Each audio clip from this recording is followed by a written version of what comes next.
Chicken টিকি burger তো অনেকে খেয়েছেন, আলু টিকি বার্গার কি কখনো খেয়েছেন? চিকেন টিকি বার্গার তো আমরা এমন কেউ নেই যে খাইনি, কিন্তু আলু টিকি বার্গার কি খেয়েছেন? আমি যখন প্রথম খাই তখন আমি চিকেন টিকি বার্গারের কথাই ভুলে যাই। বিশ্বাস করেন, এটা চিকেন টিকির থেকেও অনেক ভালো খেতে। এটা খাওয়ার পর আপনারা চিকেন টিকি বার্গারের কথাই ভুলে যাবেন, এটা এত বেশি টেস্টি। তো চলুন শুরু করা যাক কি করে বানাতে হবে। টিকি বার্গারের জন্য অবশ্যই আলুটা সিদ্ধ করে নিতে হবে। আমি আগে থেকে আলুটি সিদ্ধ করে নিয়েছি। এখন আলুটা ম্যাশ করে নিতে হবে, ম্যাশ বা ভর্তা যাই হোক। কিংবা বার্গারে যেমন মাংসটা ভালো করে কিমা করতে হয়, তেমনই এখন আলুটা ভালো করে ম্যাশ কিংবা ভর্তা করতে হবে। আমার ম্যাশ করা হয়ে গেছে, দেখতে পাচ্ছেন।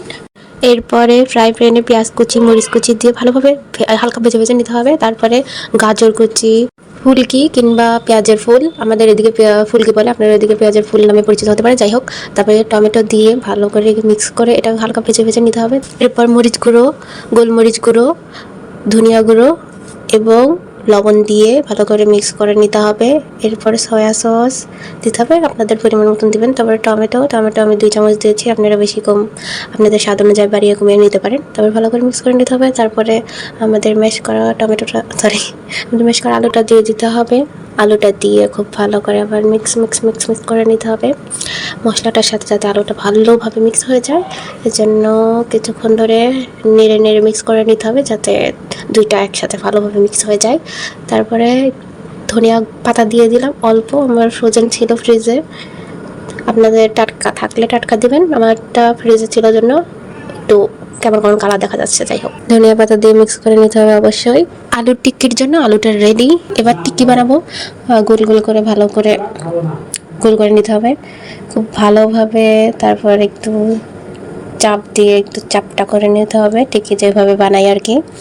কর্নফ্লাওয়ার আর পানির মিশ্রণ এটা, যার মধ্যে ফার্স্টে টিকিটা চুবিয়ে নিলাম। এটা অবশ্যই চামচ দিয়ে করবেন, তাহলে ভেঙে যাওয়ার সম্ভাবনা থাকবে না। হাত দিয়ে করতে পারেন আপনারা চাইলেই। তারপরে ব্রেড গ্রামের উপর দিয়ে দিলাম, দিয়ে ভালো করে কোটিং করে নিতে হবে।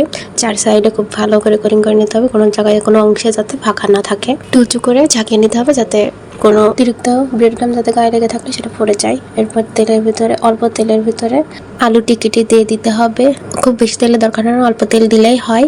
লাল লাল হয়ে আসলে বুঝতে পারবেন আপনাদের আলু টিকিটি হয়ে গেছে। যেহেতু সবকিছুই সিদ্ধ, কাঁচা কোনো কিছু নেই, সেহেতু খুব বেশি ফ্রাই করার কোনো দরকার নেই। টিকির ওপর আমি একটু চিজ দিয়ে দিলাম, আপনাদের হাতের কাছে চিজ না থাকলে না দিলেও হবে, দিলে একটু ভালো হয়, না দিলেও কোনো রকম সমস্যা নেই, না দিলেও খুব ভালো খেতে হবে।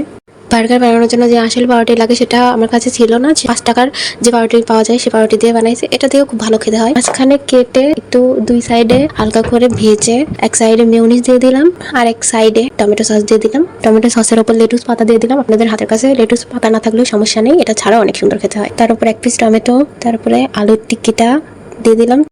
আলুর টিক্কির ওপরে আবার 1 চামচ টমেটো সস এবং তার উপরে আরেকটু মেয়োনিজ। আপনারা নাও দিতে চাইলে নাও দিতে পারেন, আমার একটু সস টাইপের হলে আবার বেশি ভালো লাগে, তাই আমি দিয়েছি। আপনারা না চাইলে না দিতে পারেন, আপনাদের ইচ্ছা। আমাদের আলুর টিক্কিটা রেডি। যারা এখন পর্যন্ত আলুর টিক্কিটা খান নাই তারা অবশ্যই ট্রাই করবেন, এটা সত্যি অনেক অনেক অনেক ভালো খেতে। এটা মাংসের টিক্কি থেকে কোনো অংশই কম নয়, এটা খেলে মাংসের টিক্কির কথা ভুলে যাবেন, এটা এত বেশি টেস্টি খেতে। অবশ্যই ট্রাই করবেন, আর আমার বিশ্বাস খারাপ লাগবে না।